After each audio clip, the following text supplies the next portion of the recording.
All right, good morning, everyone. I am so excited to introduce Koby Yoshimi.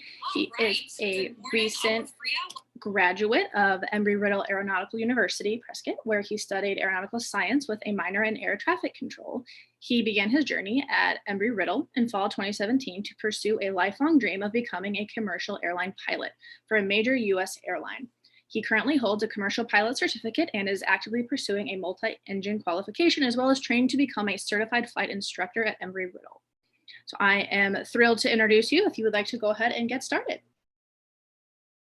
Okay, certainly. So thank you so much. Welcome, everybody.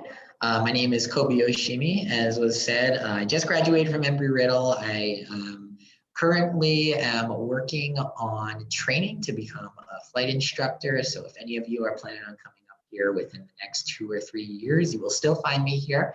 My goal is to begin flight instructing for our students here. But today, we're not necessarily going to talk about me. We're not going to talk about Embry-Riddle per se. We're going to talk a little bit about air traffic control and how air traffic control will interact with the aircraft that you will fly in a commercial airline. So if you're flying American, United, Southwest, Spirit, things like that, air traffic control is going to play a great part in all that you and your flight will do from the time you leave the ground to the time you park at the gate at your destination airport. So let me go ahead and share my screen real quick here, and we'll pull up my slideshow.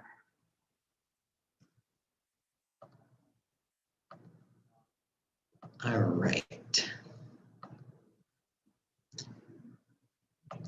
So, air traffic control presented by Embry-Riddle Aeronautical University. Myself, I am the lead student for our STEM Outreach Office. STEM Outreach is the department that interacts with our Arizona community, gets everyone excited, really into the STEM education fields. So I don't just do air traffic control presentations.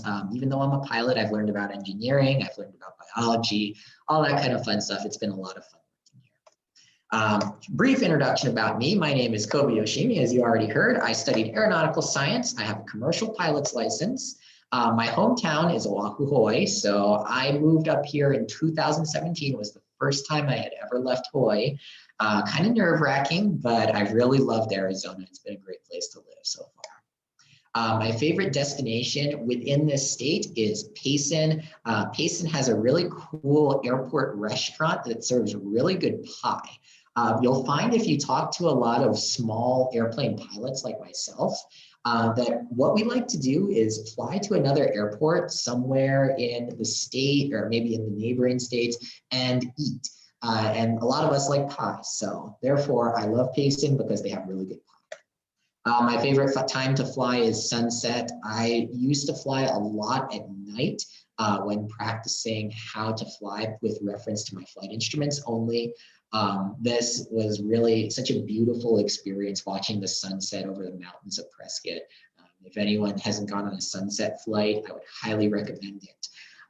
That picture, as some of you are wondering, yes, that engine is not working. This is something that we train for when we do our multi-engine instruction.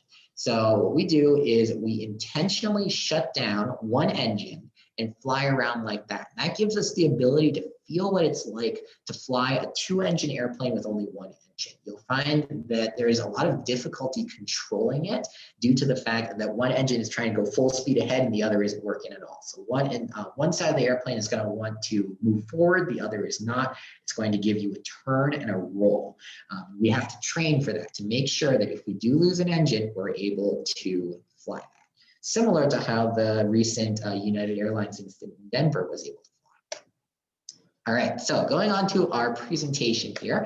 Today we're going to be talking about our purpose of air traffic control, facilities of air traffic control, so where you might find them, daily operations, what they do on a daily basis, the career of an air traffic controller, if any of you feel empowered to be air traffic controllers after this presentation, and that will be that.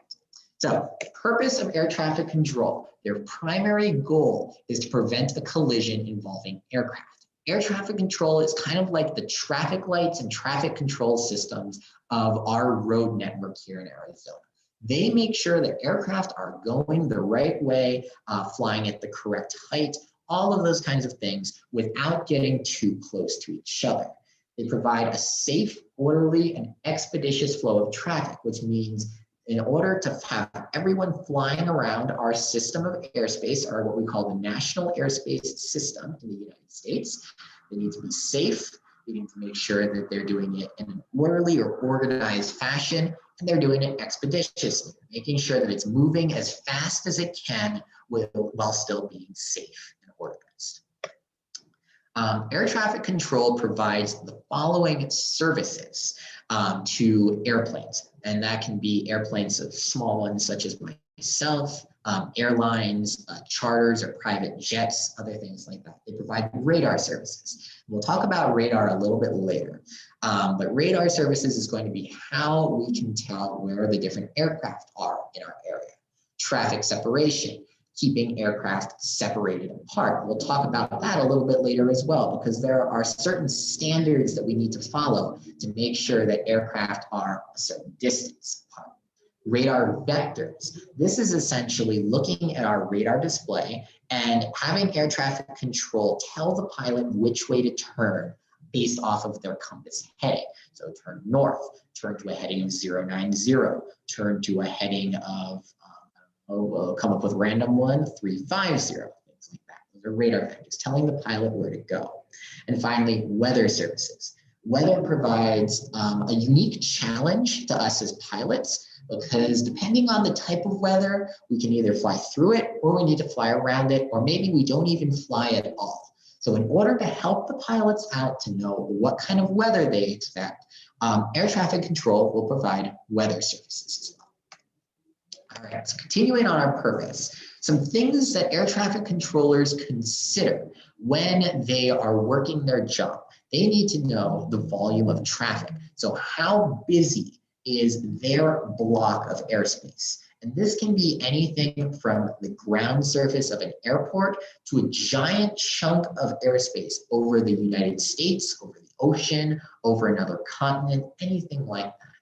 They also take into account controller workload. So how much stuff do they have to do and how much extra time do they have to help out pilots that are maybe asking for a small favor, a little request, things like that, things that the pilot can do on their own, but maybe they would like some help from air traffic control too. Higher priority duties. This essentially means, let's say, you have an agenda after you get home from school. You need to do the dishes, you need to do homework, you need to feed your dog, etc. Air traffic controllers have something similar. These are their priorities or their duties. If something comes up within their duties that is a higher priority, such as an emergency, then that duty automatically shifts to the top. So they need to be constantly reorganizing their thoughts. Similar example, when that United flight declared an emergency over Denver, that air traffic controller might have been doing something else, but when the United flight declared the emergency, their focus automatically shifted to the United flight at the top of their priority. So that's a little bit of an example of duty priorities. Finally, weather.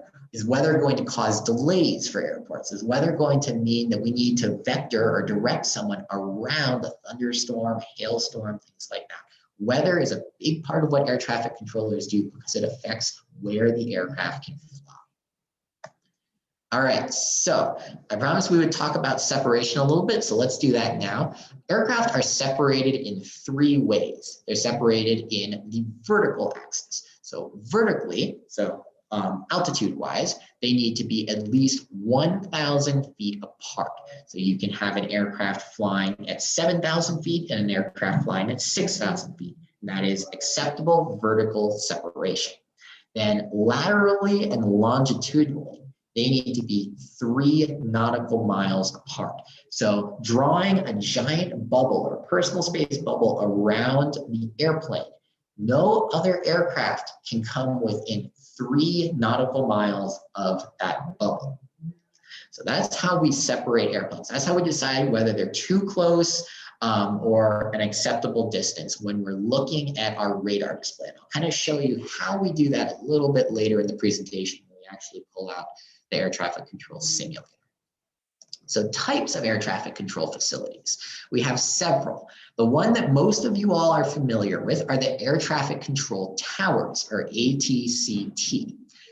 These are the very tall, large towers that you'll find at a big airport, even a small airport, where our air traffic control tower controllers are going to sit. We have our terminal radar approach controller, TRACON. This is in the lower levels of the tower, so where it gets a little bit more skinny. These folks are not actually going to see their airplanes. They're going to be using radar.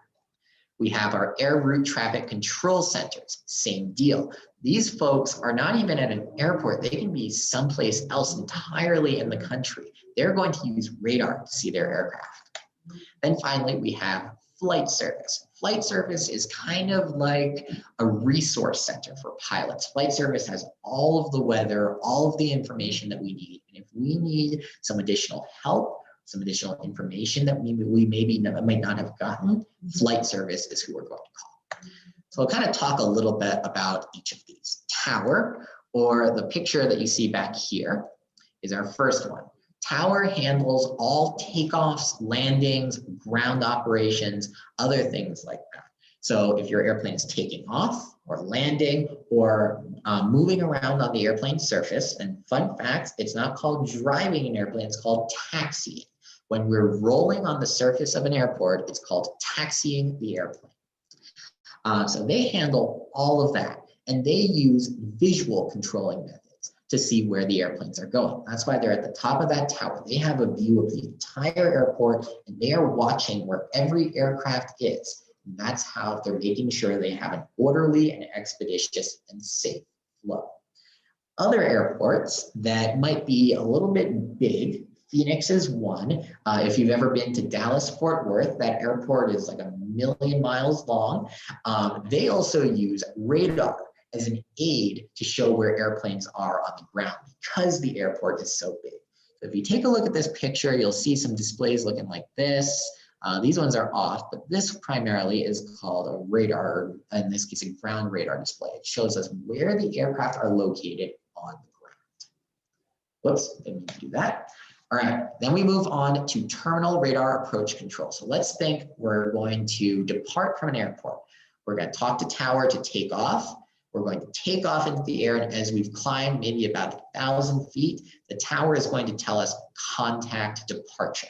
Departure is going to be these guys, Terminal Radar Approach Controller, TRACON. They're going to talk to all departing and arriving aircraft within the terminal airspace, or within the airspace that surrounds a busy airport. These folks are one of the air traffic controllers that don't actually see the planes that they talk to.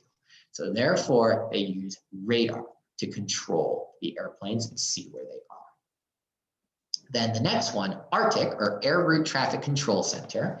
This is going to handle all airplanes or traffic within the en route environment.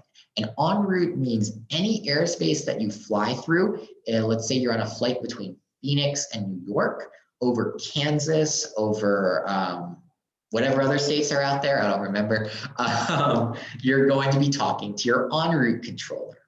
The way that en route control works is the airspace over our country is divided into 21 different centers. And centers are going to be blocks of the country where one or a couple en route controllers are going to be controlling airspace. So, whoops, let's go ahead and take a look here. Here is our center map. So as you can see, Arizona, where Phoenix down here is located in Albuquerque Center. So the air traffic controllers that talk to anyone flying over Arizona are located in Albuquerque, New Mexico.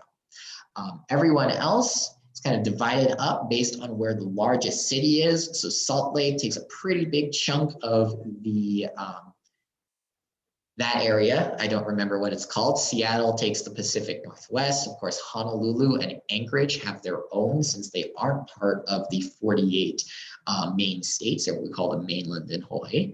And then as you get to the East Coast, you see that the centers start getting a little bit smaller. And the reason for that is because the East Coast is one of the larger population areas in our country.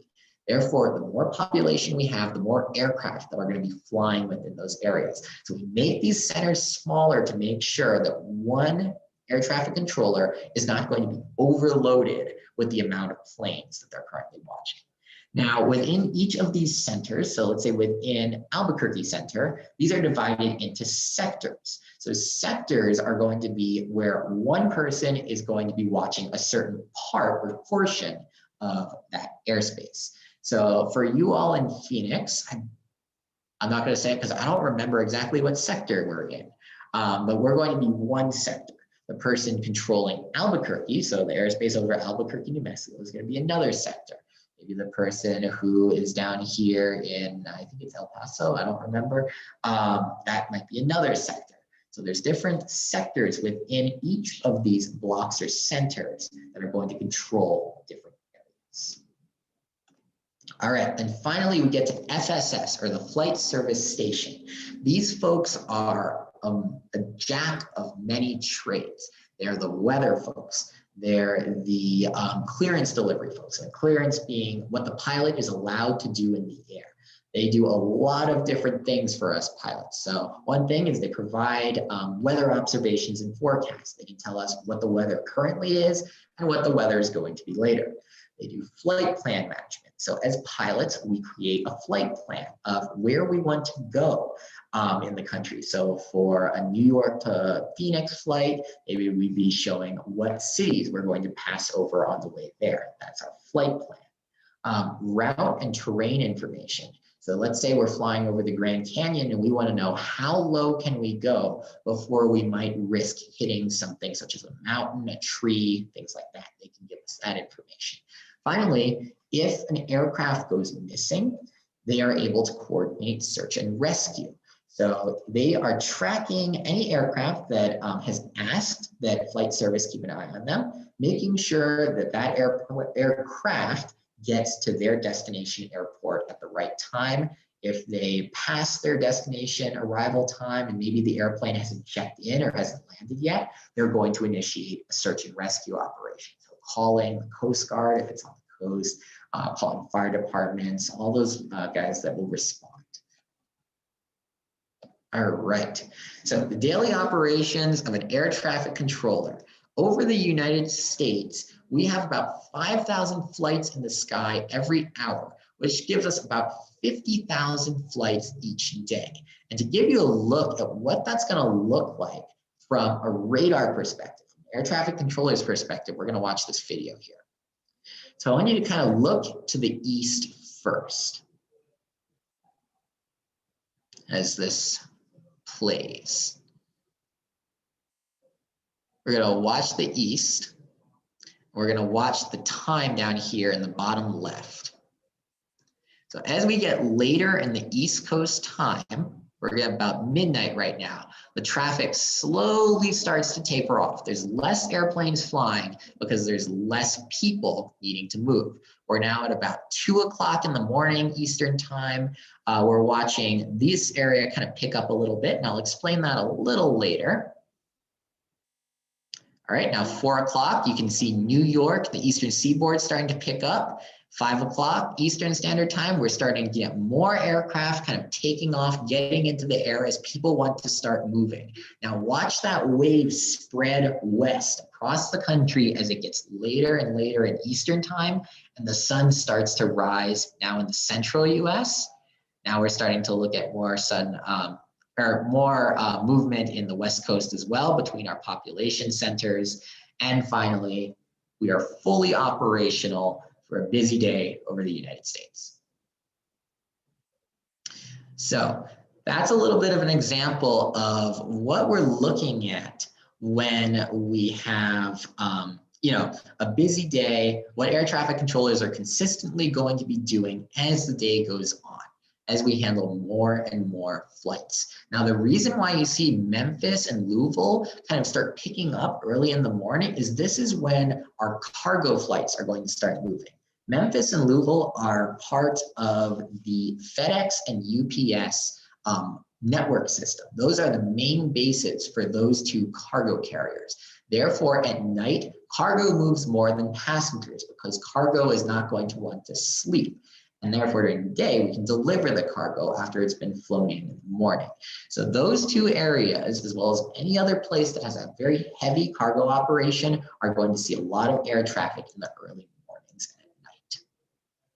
All right, so just to give you all an example of how busy an air traffic control radio frequency can get, I'm going to play this. I'm going to have to share my sound, so let me reshare the screen real quick.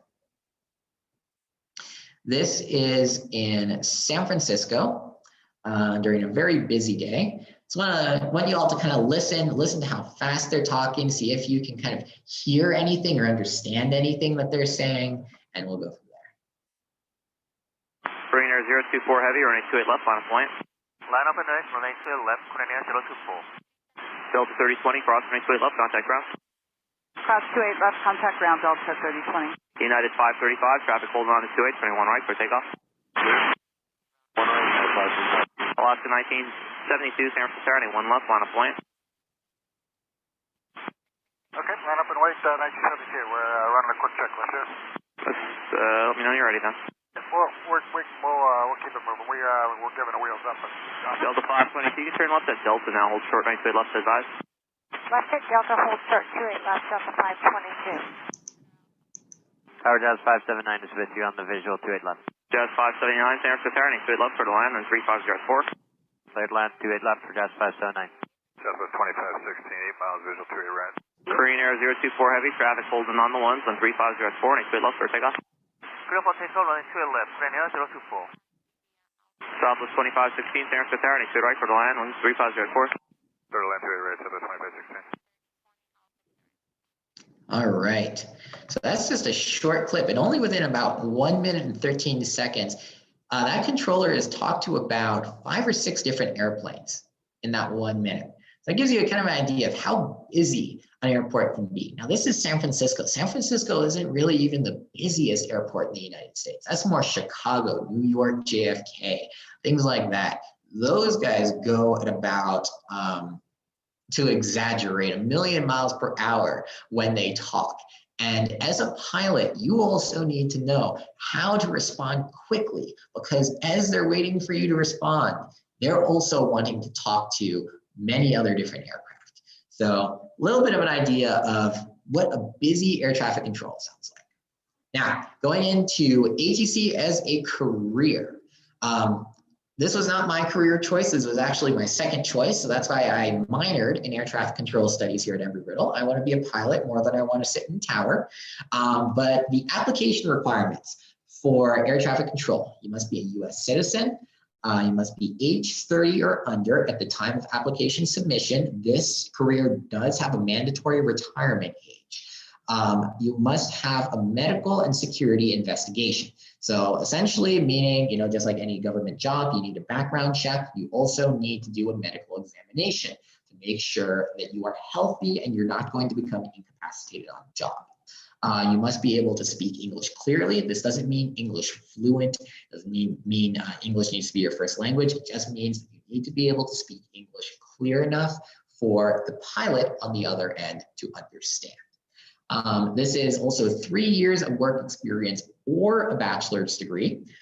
There has recently been a change to this. You can get an associate's degree with a number of years of work experience as well. So this career does not necessarily require that you go to college.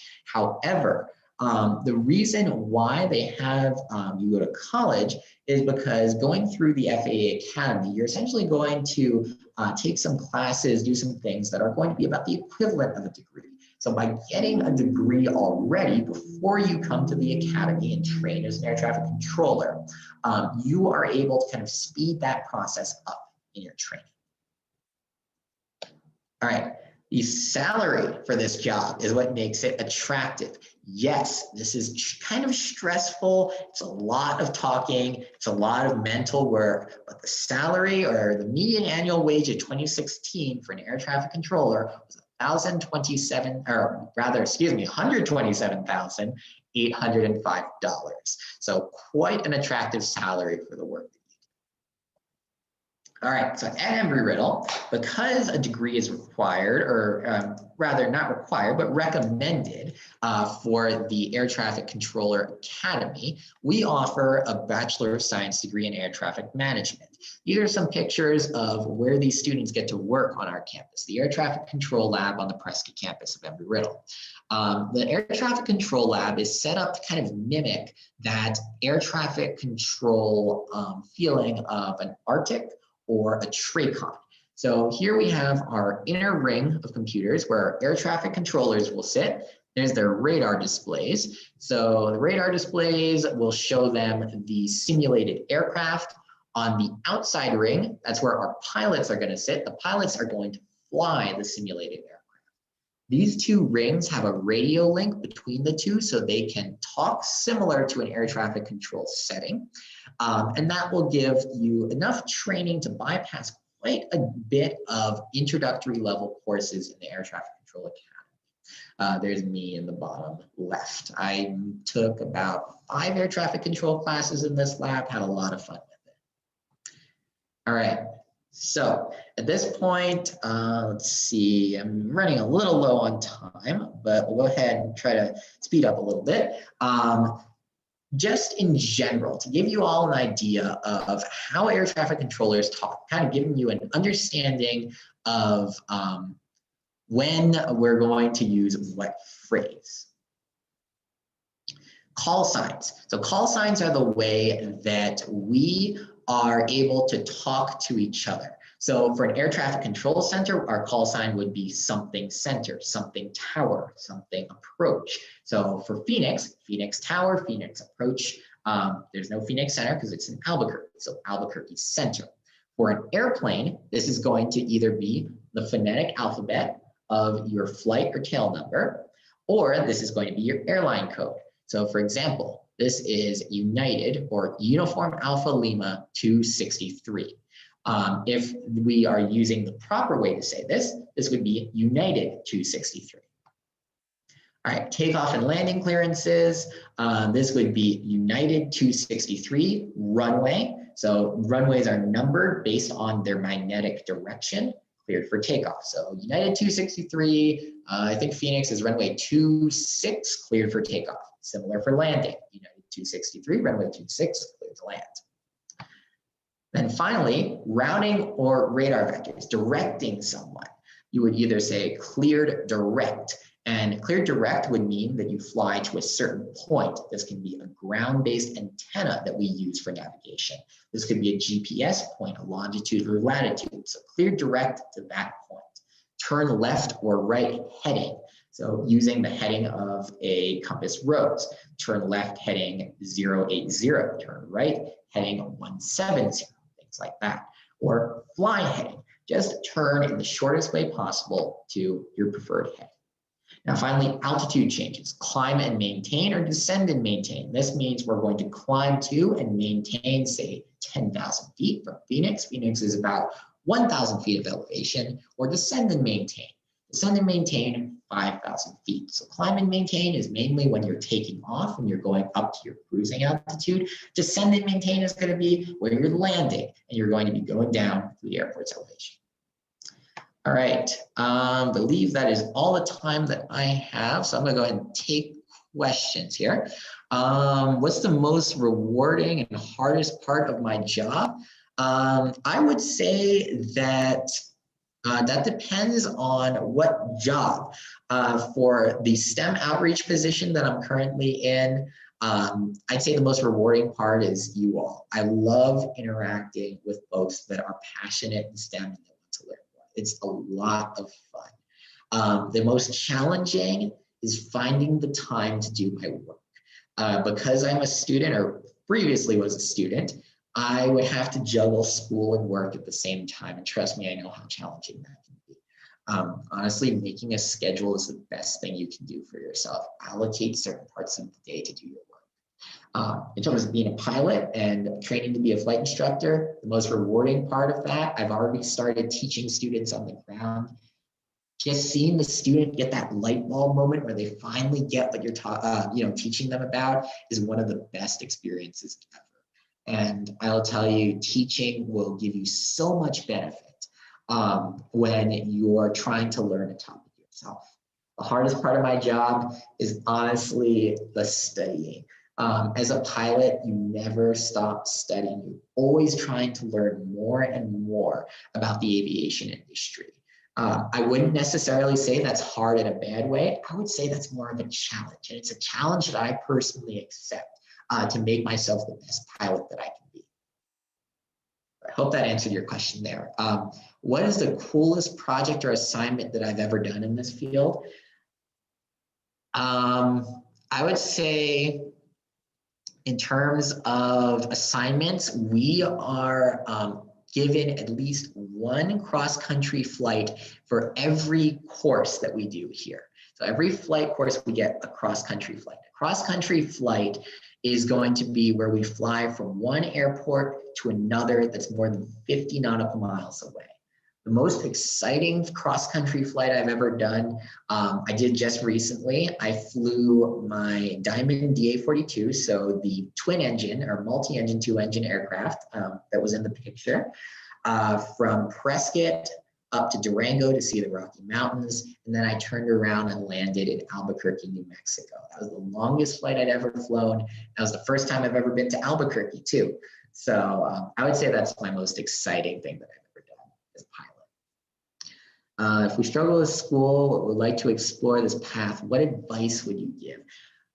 I would honestly tell you that not every pilot, not every air traffic controller is going to have a perfect GPA or perfect grades either.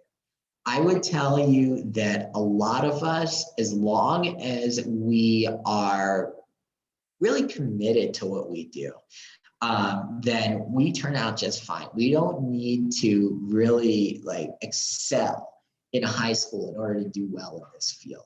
As long as you're willing to put in the work and the effort to study for your courses, ensuring that you're knowing and you're learning everything that you possibly can to make yourself the best in this position, that's all that's really required of being a pilot, being an air traffic controller, being anything in the aviation industry.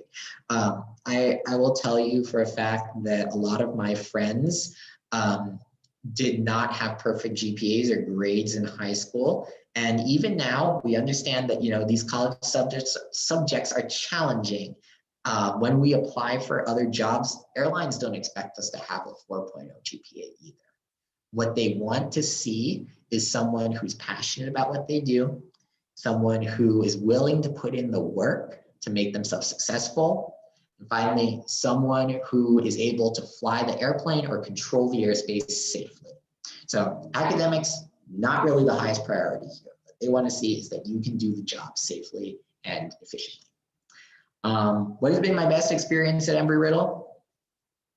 When I was a junior in high school and applying for colleges, of course, I'm sure a lot of you might be familiar with this. You watch those advertisement videos of the college, all the students happy on campus, all that kind of stuff. For Embry-Riddle, I remember one video where there was a plane flying low past the rocks in Sedona. And I always thought to myself, that is the coolest thing I've ever seen, and I want to do that.